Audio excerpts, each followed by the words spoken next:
Hello students, आप सिद्धार्थ शिक्षा सदन में स्वागत है। प्रिय विद्यार्थियों, आज हम पढ़ेंगे अध्याय 18 की प्रश्नावली, वही पर्याप्तता। यानी पर्याप्तता का अध्ययन करने के लिए हमारे पास में एक ही प्रश्नावली है 18, और वो भी 4 नंबर की प्रश्नावली है, बहुत ही महत्वपूर्ण। आज हम उसका अध्ययन करेंगे, तो आप वीडियो को अच्छी तरह से देखें। अब देखिए, पर्याप्तता के अंदर विद्यार्थियों क्या होता है कि पर्याप्तता का अर्थ होता है, सबसे पहले हम इसके बारे में पूरा विस्तृत अध्ययन करते हैं। हमारे सामने प्रतिदिन विभिन्न ऐसी घटनाएं घटित होती हैं जिनमें एक से अधिक परिणाम हो सकते हैं। ऐसी घटनाओं के परिणाम की जानकारी करने की जिज्ञासा प्रत्येक व्यक्ति को होना स्वाभाविक है। ऐसी घटनाओं के परिणामों का पूर्वानुमान करके व्यक्ति लाभ उठाने का प्रयास भी करता है। किसी भी घटना से संबंधित पूर्व सूचनाओं व परिस्थितियों के आधार पर परिणामों की संभावनाओं को पता करने के सिद्धांत को पर्याप्तता कहते हैं। यानी कोई भी परिणाम प्राप्त होता है, उस परिणाम की कितनी संभावना है, उसको हम पर्याप्तता कहते हैं। पर्याप्तता के सिद्धांत की उत्पत्ति 17वीं शताब्दी में यूरोप में हुई थी, जहाँ के उद्योगपतियों या व्यापारियों ने उनसे संबंधित व्यवसाय के परिणामों के पूर्वानुमान करने के प्रयास किए, जिससे अधिक से अधिक लाभ हो सके। इन लोगों ने अपनी समस्याओं को तत्कालीन गणितज्ञों गैलीलियो, पास्कल, फर्मा, कार्डेनो आदि के सामने रखा। गणितज्ञों ने इन समस्याओं के समाधान हेतु गणितीय विधियाँ का विकास किया, जिससे गणित की इस शाखा की उत्पत्ति हुई। 18वीं व 19वीं शताब्दी में प्रमुख गणितज्ञों लाप्लास, गॉस और बर्नौली आदि ने इस सिद्धांत का विकास किया। 20वीं शताब्दी में पर्याप्तता के सिद्धांत पर आधारित प्रतिचयन सिद्धांत, निर्णय सिद्धांत आदि प्रतिपादन हुआ, जिनका श्रेय R.S. फिशर और कार्ल पीयरसन आदि को जाता है। आधुनिक युग में पर्याप्तता के सिद्धांत का उपयोग विभिन्न क्षेत्रों में भविष्य के संबंध में निर्णय लेने हेतु किया जाता है। अनुसंधान में, सैनिक विशेषज्ञ, सुरक्षा संबंधी नीति निर्धारण में, व्यापक रूप से व्यवसाय के क्षेत्र में, प्राकृतिक और भौतिक क्षेत्र में, समाज एवं राज्य व्यवस्था में महत्वपूर्ण नीति निर्धारण किया जाता है। अब सर्वप्रथम हम पर्याप्तता के अध्ययन में काम आने वाले कुछ महत्वपूर्ण शब्दावलियों को परिभाषित करेंगे, जो कि इसको अगर अच्छी तरह से समझ लेंगे तो आपको परेशानी नहीं आएगी। सबसे पहली परिभाषा है इसके अंदर यादृच्छिक प्रयोग। यानी यादृच्छिक प्रयोग का अर्थ होता है कि एक प्रयोग जिसके बारे में सभी संभव परिणाम पहले से ही ज्ञात हो तथा प्रयोग के किसी विशेष परिणाम के आने का निश्चित अनुमान नहीं लगाया जा सके, यादृच्छिक प्रयोग कहलाता है। जैसे एक सिक्के के उछाल में चित या पट 2 परिणाम पहले से ही ज्ञात हैं, लेकिन निश्चित परिणाम नहीं बताया जा सकता है, अतः सिक्के को उछालना यादृच्छिक एक प्रयोग है। अर्थात जब हम एक सिक्के को उछालते हैं, देखो मैं बता देता हूँ, एक सिक्के को जब उछाला जाता है तो इसके मतलब 2 परिणाम प्राप्त होते हैं। कुल परिणाम कितने प्राप्त होते हैं? कुल 2 परिणाम प्राप्त होते हैं। चित्त कितना आता है? चित्त आता है 1 बार, और पट भी कितना आता है? 1 बार। अर्थात या तो चित्त आने की पर्याप्तता पूछता है या पट आने की पर्याप्तता पूछता है। तो चित्त आने की पूछता है तो 1/2, पट आने की भी पूछता है तो 1/2। अब चित्त न आने की पर्याप्तता पूछता है तो भी हम 1/2 लिखेंगे, और पट न आने की पूछता है तो भी ये 1/2 लिखेंगे। अब दूसरा पॉइंट हमारे पास में आता है अभिप्रयोग एवं घटना। किसी भी संदर्भ का कोई प्रयोग जिसका कोई संभावित परिणामों में से एक परिणाम अवश्य प्राप्त होता है, एक अभिप्रयोग कहलाता है तथा इसके संभावित परिणाम घटनाएं कहलाती हैं। अर्थात उदाहरण, एक सिक्के को उछालना एक क्या है? अभिप्रयोग है। और चित्त या पट आना क्या है? एक घटना है। इसी प्रकार एक पासे को उछालना क्या है? एक अभिप्रयोग है। और इसमें से 1, 2, 3, 4, 5, 6 गिनती किसी एक अंक का आना एक घटना है। परीक्षा में किसी परीक्षार्थी का बैठना एक अभिप्रयोग है एवं उत्तीर्ण या अनुत्तीर्ण होना एक घटना है। अब ये अभिप्रयोग और घटना के बारे में अच्छी तरह से आपको पता चल गया होगा। अब आता है फिर अगला पॉइंट हमारे पास में, यानी सरल घटना। सरल घटना का अर्थ होता है किसी अभिप्रयोग में एक समय में केवल एक घटना घटित हो तो उसे सरल घटना कहते हैं। उदाहरणार्थ, एक थैले में कुछ काली तथा कुछ सफ़ेद गेंदें हैं, उसमें से एक गेंद निकालना एक सरल घटना है। अगला पॉइंट है चौथा, निश्चेज घटनाएं या कुल स्थितियाँ। किसी भी अभिप्रयोग के समस्त संभावित परिणाम उस अभिप्रयोग की निश्चेज घटना या कुल स्थितियाँ कहलाती हैं। उदाहरणार्थ, एक सिक्के को उछालना एक अभिप्रयोग है और चित्त और पट आ सकते हैं, अतः इस अभिप्रयोग में 2 निश्चेज घटनाएं हैं। एक पासे को उछालने पर 1, 2, 3, 4, 5, 6 अंक आ सकते हैं, अतः इस अभिप्रयोग में 6 निश्चेज घटनाएं हो सकती हैं। अनुकूल घटनाएं या स्थितियां अगला पॉइंट है हमारा। किसी भी अभिप्रयोग में किसी विशिष्ट घटना की अनुकूल स्थितियां उस प्रयोग के उन परिणामों की संख्या हैं जिसमें वह विशिष्ट घटना घटित होती हैं। उदाहरणार्थ, एक पासे को उछालने में पर सम अंक आने की कुल स्थितियाँ हो सकती हैं अनुकूल 2, 4, 6 अर्थात 3।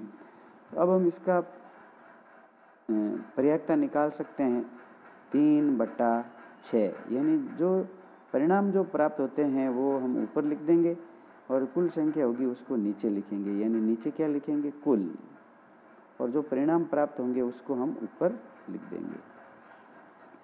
इसी प्रकार देखते हैं हम कि ताश की गड्डी में से यदृश 2 पत्ते खींचने में राजा आने की अनुकूल स्थितियाँ होगी और C2 अर्थात 6 है। अब देखिए, ये 2 पत्तों को गड्डी में से 2 पत्ते खींचने में राजा आने की अनुकूल स्थितियाँ, तो राजा कुल कितने होते हैं? बादशाह, यानी राजा का मतलब बादशाह होता है, और बादशाह कुल कितने होते हैं? 4 होते हैं, और उसमें से 2 पत्ते ही निकालने हैं, तो इसका मतलब 2/4 हो जाएगी इसकी पर्यायता। 2 पासों को उछालने पर योग 5 आने के लिए 4 अनुकूल स्थितियाँ हो सकती है, 1, 4, 2, 3, 3, 2, 4, 1 अर्थात इसकी कुल स्थितियाँ 4 हो सकती है। फिर अगला पॉइंट आता है हमारे स्वतंत्र या आश्रित घटनाएं। अब देखिए, स्वतंत्र घटनाएं 2 या 2 से अधिक घटनाएं स्वतंत्र घटनाएं कहलाती हैं यदि किसी एक के घटित होने या न होने का प्रभाव शेष घटनाओं के घटित होने या न होने पर नहीं पड़ता है। जैसे उदाहरणार्थ, एक सिक्के तथा एक पासे को एक साथ उछालने पर सिक्के में पट आता है तथा पासे में 4 अंक का आना स्वतंत्र घटना है। दूसरा होता है आश्रित, 2 या 2 से अधिक घटनाएं इस प्रकार हो कि एक के घटित होने का प्रभाव दूसरे पर पड़ता हो, उन्हें आश्रित घटनाएं कहलाता है। उदाहरणार्थ, ताश की साधारण गड्डी में खींचे गए पत्ते का पान का पत्ता होना, तदुपरांत बिना इस पत्ते को गड्डी में मिलाए पुनः खींचे गए पत्ते में से हुकुम का पत्ता होना आश्रित घटनाएं कहलाती हैं। इस प्रकार ये देखो, आश्रित घटनाएं के बारे में भी मैंने बताया है। तो ये परिभाषाएं आप अगर क्लियरिफिकेशन कर लेंगे तो आप एकदम अच्छी तरह से इस प्रश्नावली को सरल कर सकते हैं, और बहुत ही सरल है। इसमें कोई जोड़ बाकी गुणा भाग करने की आवश्यकता नहीं पड़ती हैं। फिर आता है अगला, परस्पर अपवर्जी या असंयुक्त घटनाएं। 2 या 2 से अधिक घटनाएं परस्पर अपवर्जी या असंयुक्त घटनाएं कहलाती हैं। यदि इनमें से कोई दो घटनाएं एक साथ घटित नहीं हो सके, अर्थात यदि एक घटना घटित होती है तो शेष घटनाएं घटित नहीं होने, जैसे एक सिक्के को उछालने पर चित या पट आना परस्पर अपवर्जी घटना है, और ताश की गड्डी में से एक पत्ता खींचने पर राजा होना या रानी होना परस्पर ये भी अपवर्जी घटनाएं हो गई। अब देखिए, अपवर्जी घटना का भी आपको ध्यान रखना है। फिर आता है समप्रायिक घटनाएं, यानी यदि किसी प्रयोग में सभी घटनाओं के घटित होने की संभावना हो तो ऐसी घटनाओं को समप्रायिक घटनाएं कहलाती हैं। उदाहरणार्थ, एक सिक्के को उछालने पर चित या पट आना समप्रायिक घटना है। इसी प्रकार हम देखेंगे कि ताश की गड्डी में से पत्ते के खींचने पर लाल या काला पत्ता होना समप्रायिक घटनाएं हैं। अगला आता है मिश्र घटनाएं। यदि दो या दो से अधिक घटनाएं एक साथ घटित हो तो वे मिश्र घटनाएं या संयुक्त घटनाएं कहलाती हैं। दो थैलों में कुछ नीली कुछ लाल गेंदें रखी हुई हैं। किसी एक थैले का चुनाव कर उसमें से एक गेंद निकालना एक मिश्र घटना है, क्योंकि दो थैलों में से एक चयन कर फिर चुने हुए थैले में से एक गेंद निकालना साथ ही घटनी होने वाली मिश्र घटनाएं। एक एक साथ दो दो घटनाएं घटती हैं तो मिश्र घटनाएं कहलाती हैं। अगला हमारे पास में प्रतिदर्श बिंदु अथवा प्रतिदर्श समष्टि। किसी अभिप्रयोग का प्रत्येक परिणाम एक प्रतिदर्श बिंदु कहलाता है तथा इन सभी प्रतिदर्श बिंदुओं का समुच्चय उस अभिप्रयोग का प्रतिदर्श समष्टि कहा जाता है। इसे प्राय ऐसे से व्यक्त किया जाता है। दो सिक्के को एक साथ उछालते हैं तो इसके जो टोटल प्रतिदृष्ट समष्टि बनेंगे वह है head head, head tail, tail head, tail tail, यानी कुल मतलब 4 बनेंगे। इस प्रकार से 3 बालक और 2 बालिकाओं में से 2 को चुना जाता है। इन अभिप्रयोगों प्रतिदिष्ट समष्टि बनते हैं B1, B2, B3, G1, G2। फिर अब इसके जब जोड़े बनाएंगे तो इतने सारे बनेंगे। देखो, पहले एक लेंगे, फिर इस दोनों लेंगे, फिर दूसरा लेंगे, फिर ये दोनों लेंगे, फिर तीसरा लेंगे। फिर इस प्रकार से आप अगर बनाएंगे तो अब देखिए, पर्यायकता की जो गणितीय परिभाषा है उसमें सूत्र किस प्रकार प्रयोग होता है वो बता रहा हूँ मैं। यानी पर्यायकता की गणितीय परिभाषा, यदि किसी अभिप्रयोग के कुल n परिणाम समप्रायिक परस्पर अपवर्जी एवं निस्सेज हो और उनमें से m परिणाम किसी विशेष घटना A के अनुकूल हो तो A की पर्यायकता का अनुपात होगा m/n द्वारा परिभाषित किया जाता है और इसे संकेत PA के द्वारा लिखा था। PA बराबर लिखेंगे A की अनुकूल स्थितियां बटा A की कुल स्थितियां भी लिख सकते हो, अर्थात m/n आ जाएगा।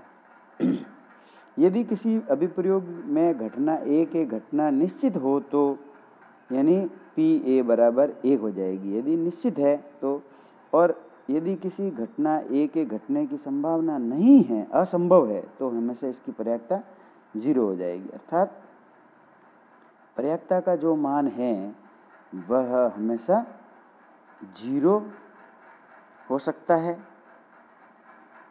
या 0 से बड़ा हो सकता है, बड़ा 1 हो सकता है या 1 से छोटा हो सकता है। अब पर्यायकता का जो मान आएगा वो हमेशा 0 से तो बड़ा आएगा या 0 भी आ सकता है, और 1 से हमेशा छोटा आएगा या 1 भी आ सकता है।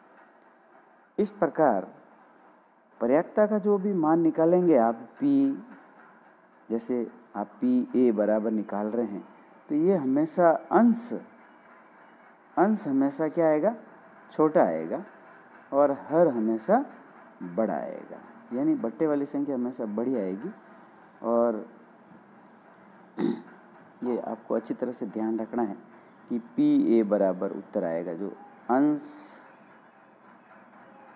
छोटा होगा और हर बड़ा होगा। ये ध्यान जरूर स्पष्ट रखना है, ताकि आपके कभी भी उत्तर जब निकले तो आपको ध्यान रखना है गलत नहीं होवे। इस प्रकार अब देखिए, मैं कुछ आपको एक ताश की गड्डी के बारे में भी बता देता हूँ कि जो ताश होती हैं, उस ताश के अंदर कुल पत्ते 52 होते हैं। कितने होते हैं? 52। जिसके अंदर पहले प्रकार का पत्ता होता है, उसको हम ईंट कहते हैं, और इसका रंग लाल होता है। दूसरे पत्ता होता है जो पान का होता है, ये पान ही कहलाता है, और इसका भी रंग हमेशा लाल ही होता है। और तीसरा होता है एक जो पानी होता है, लेकिन इसमें डंडी लगी हुई रहती है इस प्रकार से, और ये हुकुम कहलाता है। अब ये जो हुकुम होता है उसका रंग हमेशा काला होता है। और चौथे प्रकार का होता है जो होता है आपके चिड़िया, यानी इस प्रकार से,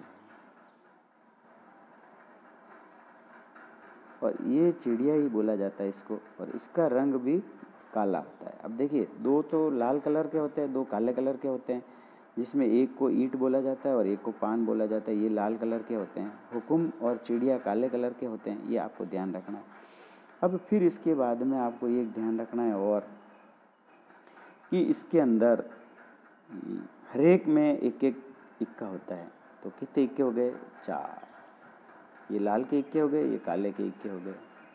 फिर एक एक बादशाह होता है, ये भी 4 होते हैं। एक एक बेगम होती हैं, ये भी 4 होते हैं। एक एक गुलाम होता है, ये भी 4 होते हैं। और 2 से लगाकर 10 तक की गिनती के 9 पत्ते होते हैं। तो इस प्रकार 13 पत्ते बन जाते हैं, और फिर 13 13 चौक 52 हो जाते हैं। अब देखिए, नीचे स्पष्ट बता रहा है, इसीलिए किसी भी घटना ए के लिए हमेशा जो इसका मान होगा, देखो 0 के बराबर भी हो सकता है, या 0 से बड़ा होगा, 1 भी हो सकता है और 1 से छोटा होगा। ये हमेशा प्रयाक्ता का मान होना चाहिए। अर्थात किसी भी घटना की प्रयाक्ता 0 से कम तथा 1 से अधिक नहीं हो सकती हैं। तो और प्रयाक्ता की जो सीमा होती हैं वह 0 तक ही होती हैं। घटना ए के घटित न होने की घटना अगर हमको ज्ञात करनी है तो हम इसको पी ए बार से लिखेंगे, और पी ए बार लिखेंगे जब लिख देंगे 1 - पी ए, यानी ये घटना घटित होने की संख्या हो गई। इसको 1 में से इसको माइनस करेंगे तो घटना न घटने की संख्या आ जाएगी। यानी आपको बता रखा है कि पी ए घटना ए के घटना घटित होने की प्रयाक्ता है, और पी ए बार यानी घटना ए के घटित नहीं होने की प्रयाक्ता है। अब देखिए, हम कुछ प्रश्न लेते हैं और इस प्रश्नों को हल करते हैं। तो देखते हैं, जैसे ये कह रहा है कि एक पासे को फेंकने पर सम अंक आने की प्रयाक्ता ज्ञात कीजिए। तो हम सबसे पहले इसमें लिख देते हैं कि एक पासे को फेंकने पर कुल कितने अंक हैं? हमारे पास में 6 अंक ही है। फिर अब इसमें पूछ रहा है क्या? एक सम अंक आने की। तो सम अंक पासे में 6 अंक हैं, तो उसमें से सम अंक निकाल देंगे। 2 4 6, अर्थात कितने सम अंक हो गए? 3। तो ये 2 चीज़ें दी हुई है। तो अब प्रयाक्ता पी ए बराबर लिख देंगे, यानी पी ए बराबर घटना घटने की संख्या बटा कुल संख्या। घटना घटने की संख्या हो गई 3 और कुल संख्या हो गई 6, और काट दिया तो आ गया 1/2। इसी प्रकार अगला फिर कह रहा है, देखो कि ये कह रहा है कि 2 पासे के फेंकने पर अंकों का योग 7 आने की प्रयाक्ता ज्ञात कीजिए। तो जब 2 पासों को एक साथ फेंका जाता है तो इसके अंकों का योग वो भी 7 आना चाहिए। और 7 आता कब है? जब 1 6 हो सकता है, 2 5 3 4 4 3 5 2 6 1, अर्थात जिनकी संख्या कितनी हो गई? 6 हो गई। अतः घटना के अनुकूल स्थितियाँ 6 हो गई, और अभिष्ट कुल संख्या इसकी हो गई 6/36। इसको जब काट देंगे तो आ जाएगा 1/6। इसी प्रकार एक पूछ रहा है और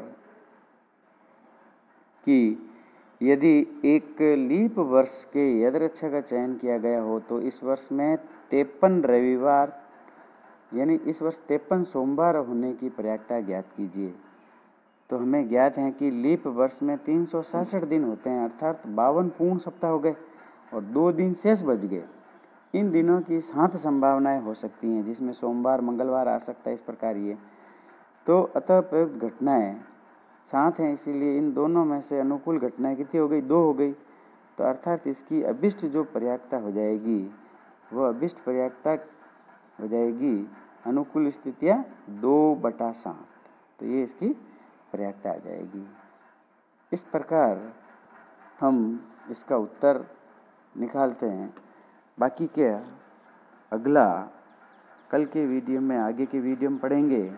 प्रिय विद्यार्थियों, चैनल को ज़्यादा से ज़्यादा लाइक करें, शेयर करें तथा सब्सक्राइब कर दें, और एक कमेंट है तो लिख दें। Thank you for video watching.